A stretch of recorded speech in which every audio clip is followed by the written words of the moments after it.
Hello and welcome to this week's edition of the show. As you know, it's always about inspirational people helping us to be better people. This week is no exception. I am here with one of my idols. I feel like a little schoolboy, let me tell you. The lovely, the wonderful Rakie Ayola. Hello. Thank you. I know you're a busy girl, so we're very lucky to have you. Thank you for us. You've got it all going on, and here we are in the Kiln Theatre where you're rehearsing. Yes, we're in the cinema of the Kiln Theatre, and we're rehearsing upstairs in the rehearsal room for a show that will be on in the theatre. And what's the name of the show? The Half-God of Rainfall, Right. written by Inua Ellams, Right. who wrote the wonderful Barbershop Chronicles. Okay. He's an amazing poet, playwright, all-round. All-rounder, extraordinary yeah. man. So it opens when? I knew you'd ask me that. Naturally. Not quite sure. Cut that bit. No. Those are the bits that have to stay in.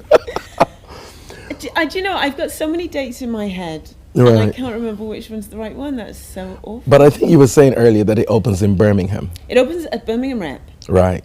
and we play there for a week or so, and then it comes back here. I know that it finishes. Yeah. Because we'd love to have everyone come down and see it, of course. It's here. It's here. It's here throughout April at least. Okay. So, yeah, Well, that's a please, good starting and point. either side of April. Okay, that's a good starting point. Okay, did you get that, guys? April. So just turn up anytime in April and you'll catch ridiculous. it. I don't know. You just wind me up and I go wherever they tell me. Yeah, but you're so busy. How are you keeping it all going? It's like... I don't know how I'm very, very, very grateful to be so busy, but how I do get wound up. Because you've just come back from South Africa. Yes, I was doing the 6-part adaptation of Noughts and Crosses there, so I was back and forth. And before that, I was doing Leave to Remain at the Lyric Hammersmith, so I was sort of doing a bit of Noughts and Crosses, and then Leave to Remain, and a bit more of Noughts and Crosses, and then came back here, which is a wonderful position to be in. Yeah, because you all want to be working as much as you It's can. Stream, but sometimes I don't know whether I'm. And I mean, with 3 things going on at once, you're very lucky not to be saying the lines from one in the other. Well, yeah, that might just happen. Let me tell you, that might Never. happen. Now, you first came into my realm in Holby City. Oh, Holby. And I can remember watching the character, and then there was one point where it was like everything was crumbling. Your Yes. world was crumbling, and there was just this Yes. look on your face. And I thought, I've got to come back to this next week. And that's where I was then hooked. Oh my goodness! Yeah, there was a lot going on. Yeah. And there always is for those characters in. Yeah, in the but I mean, you were actually long like a run. crazy woman. I can remember you locking yourself in one of the offices in the hospital with the blinds behind. I can remember it vividly, blinds behind, and you just like... I think. Oh yeah, there was some craziness. Yes, craziness is a thing. I've just done a series of Shetland that's just aired on BBC One. And That's right, yeah. There were issues there. You're a too. BBC gem, aren't you? Because... Well, I don't know that anyone at the BBC would say that. Oh, you are. I just. Because what you went to do in I know. South Africa was for the BBC as well, Yes. wasn't it? But it's such a big organisation. I don't know if anyone actually knows. I wonder if there is a person that knows. That you're such a That, gem. like, oh, yeah, see, I don't think I'm one of those, get her, we want her. I don't think I'm one of those people. I think you It's are. more, oh, you got her. Okay, is it too late? Can we get someone else? Yeah. No, I I think it's don't more think like so. No, I think you've got it down pat. So let's go back to you growing up in Wales, because I can still hear a little Yes. bit of a Welsh accent I there. am a Cardiff girl. I'm a Cardiff girl. Yeah. Born in London Right. and taken to Cardiff when I was taken because I was this big, so you know. I Yeah, had no choice. as baby I Tar. was taken to Cardiff when I was just a couple of months old. So I was in my, I don't know, I was like 11 or 12 before I knew I wasn't born in Cardiff. Really, I just Oh, really? assumed I was born in St David's Hospital like all my friends, and I was really disappointed. I was really disappointed that I wasn't born in Cardiff, because that's all I'd known. Right. So although I live in London now, and London is home, that's where my home is, my family are, I'm very much a product of the Cardiff council estate that I grew up on, and I face the world, and my sensibilities are all born from that. From that. Yeah. All your strengths and everything are from that. That's the foundation. More than anything else. Right. Yeah. And your parents are Nigerian? So my father was Nigerian. Right. My mother was from Sierra Leone. Right. They died both at different times, but they're both dead. And I was raised by my mother's Sierra Leonean cousin and his wife. They are who took you to Wales? And they also are dead. So my Cardiff mum, who wasn't my biological mother, died when I was 14, so she was the first. So I've sort of had two sets of parents. They're all dead. How lucky are you? What? To have two sets. That's the first bit, to have two sets. Well, we're beginning to think she kills parents. No. My biological parents had nothing at all to do with my upbringing. So nothing at all. Right. So it was like an adoption, except it wasn't legal. In those days, it was like, this is my sister's child, this is my cousin's child. It was that.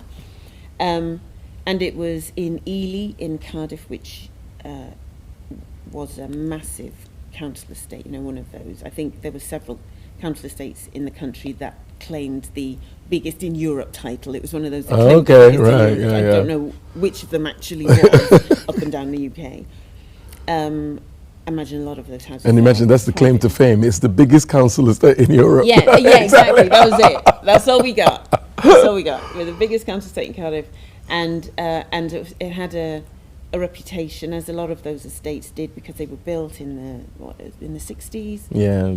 And those estates that so you got your houses, whether they're terraced or whether they're semis. And we had a 2-bed semi with a massive garden at the front and a massive garden at the back. Right, Which I was told was so people would grow vegetables. But nobody grew vegetables. Like a handful of people. There was they one just person put on junk your street. on it. Exactly. There were one or two houses on your street where somebody grew vegetables, and the rest of the front gardens were filled with junk. Like, this is what I do at my car. Yeah. Like made up of lots of other garages. Till the council come and take it, and this is. Do you know what I mean? Yeah.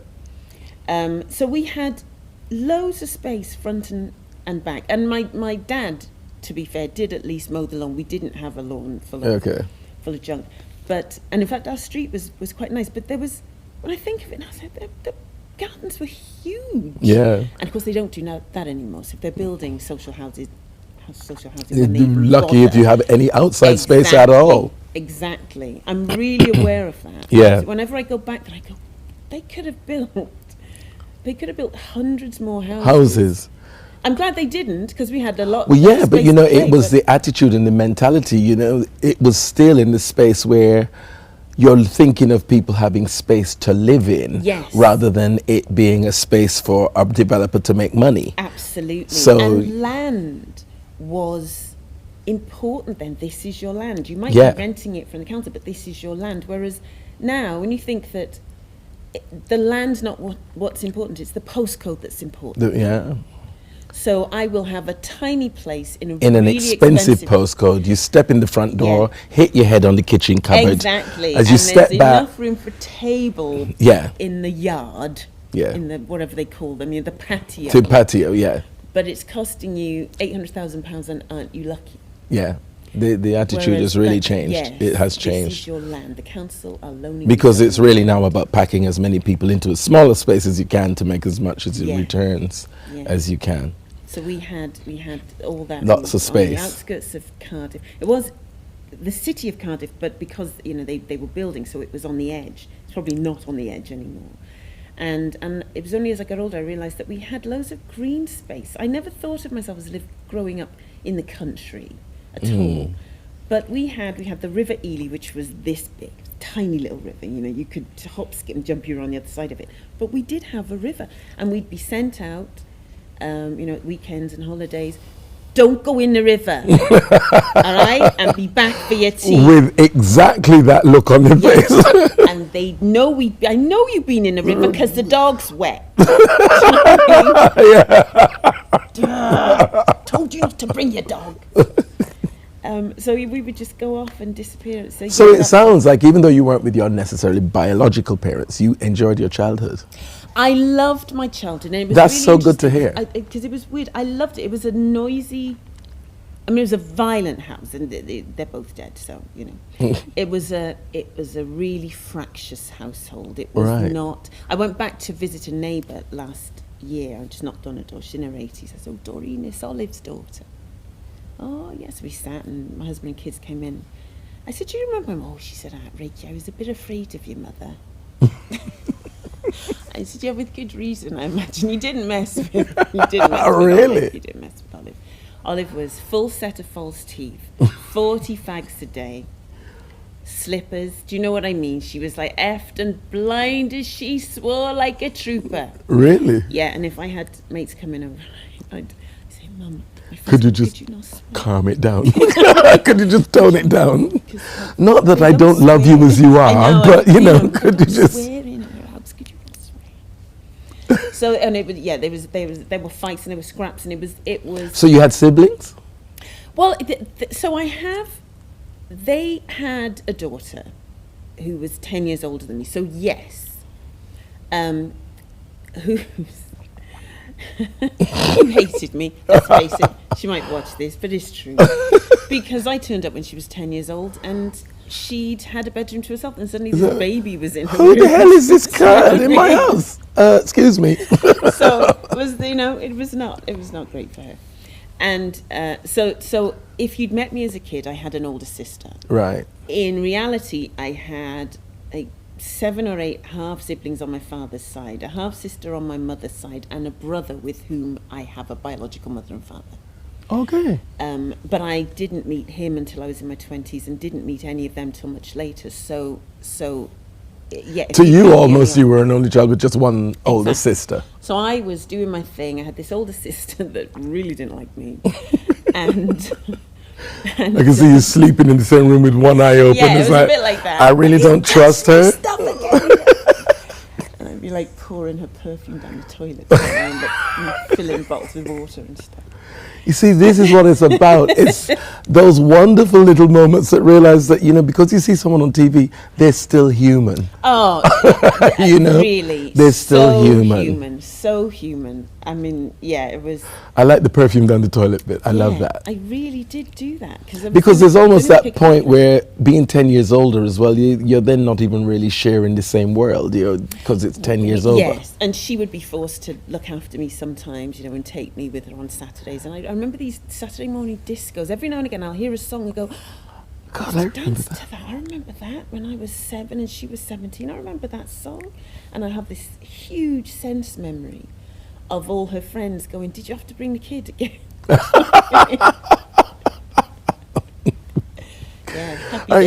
Are you still in touch with her now? No. Okay. That's probably way too honest for this time on a Thursday afternoon.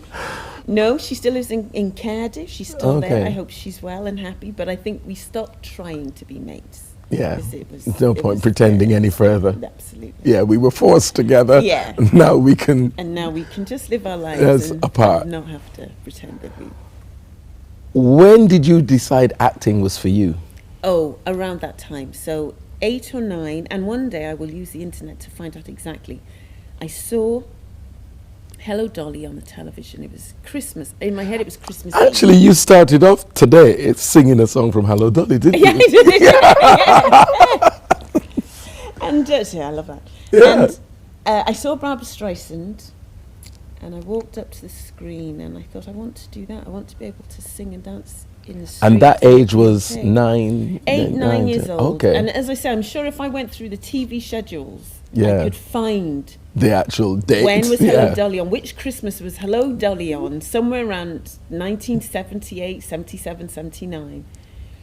And I want to do that. And then I took part in whatever school production I could get my hands on, anything that would have me, any youth Right. theatre that would have me.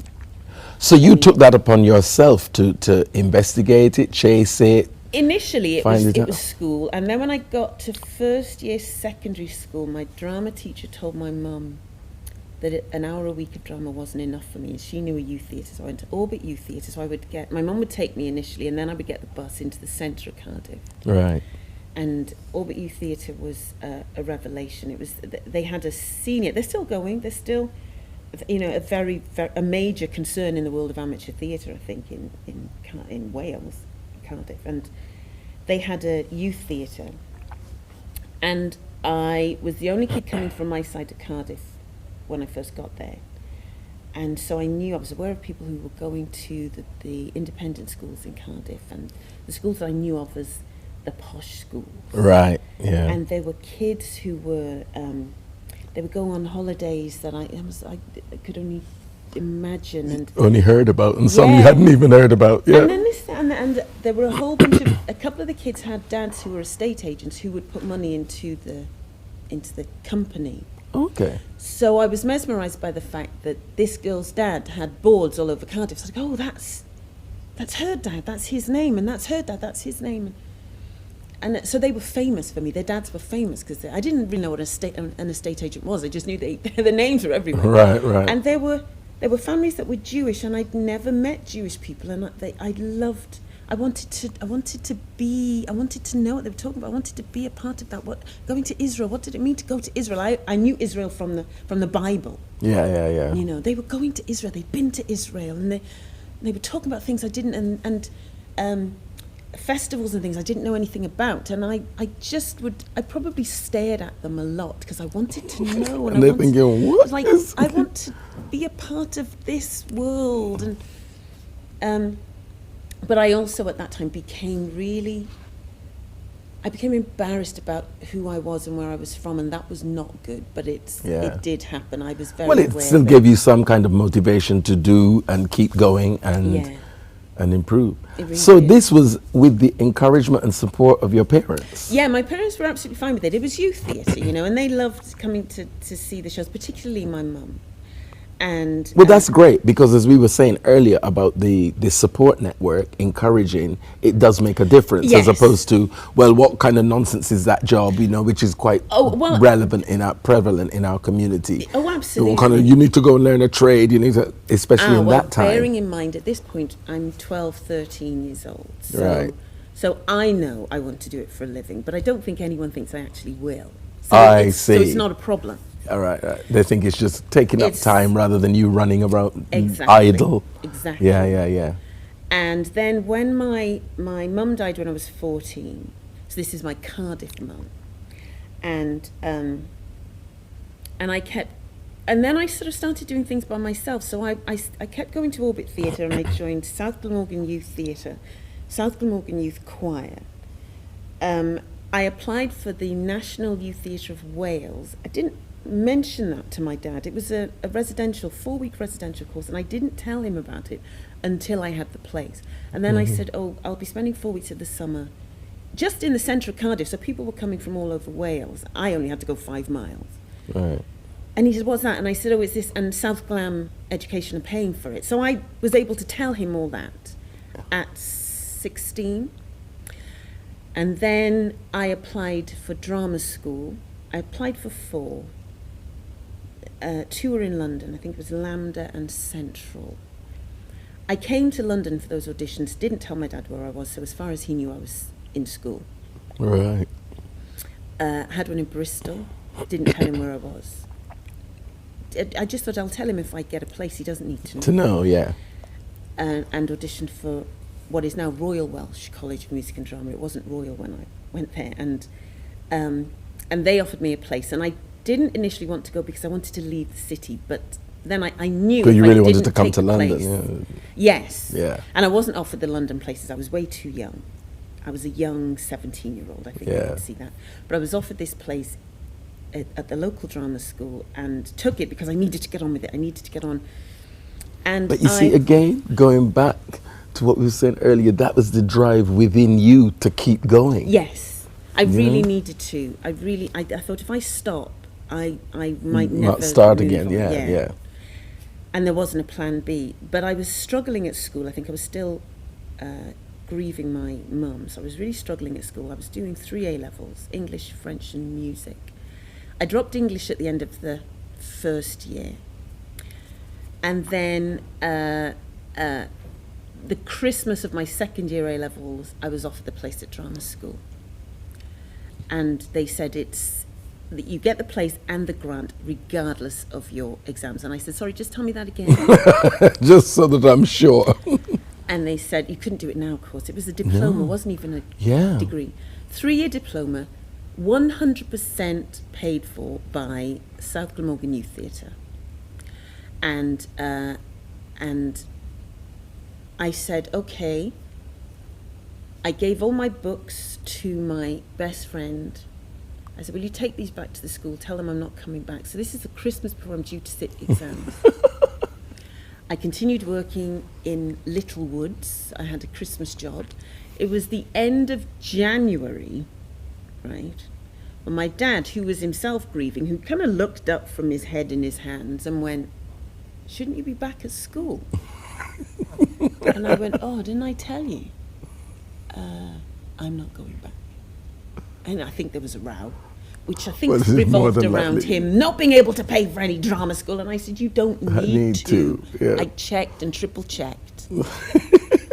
Just for this moment. Yes. Yes. Just for this moment. I don't need any exams. I don't need any grades. They're paying my and fees. I don't need your money. I do not need your money. It's just as well because the phone ain't working because I haven't got any. So it's fine.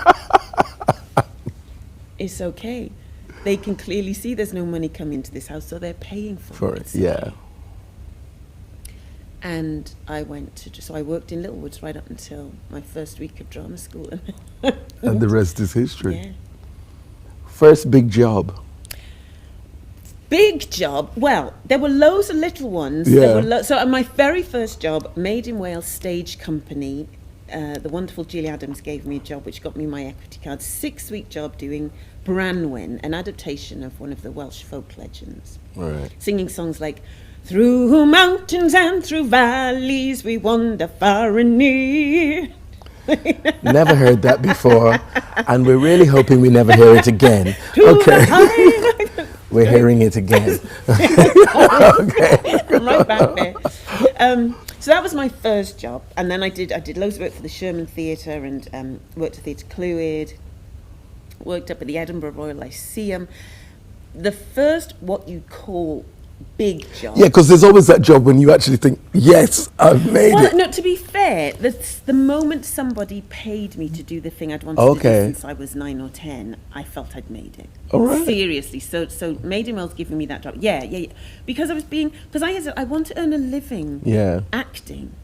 I want to earn a living acting. That's what I want to do. I want somebody to feel I'm worth So once paying. someone's paying you, you've made it really. And I know it's great to do all kinds of things for no money. I get it. We all have to do that just to stay creative. But I just wanted that to be my job. Yeah. And but then I got Ian, thank you. I'll just finish. I got Great Moments in Aviation. Right. It was a film with Jonathan Pryce, John Hurt, Vanessa Redgrave and Dorothy Tootin that was filmed at Pinewood, 6 weeks at Pinewood. It's a bizarre little film. Right. But at the time it was amazing, and I had a dressing room between Jonathan and John Hurt, and I used to just stand there and just look at the names on the doors and go, wow, this is extraordinary. Wow. We have to do this again. Oh, well, They're chucking us we out. have to do this again. We have to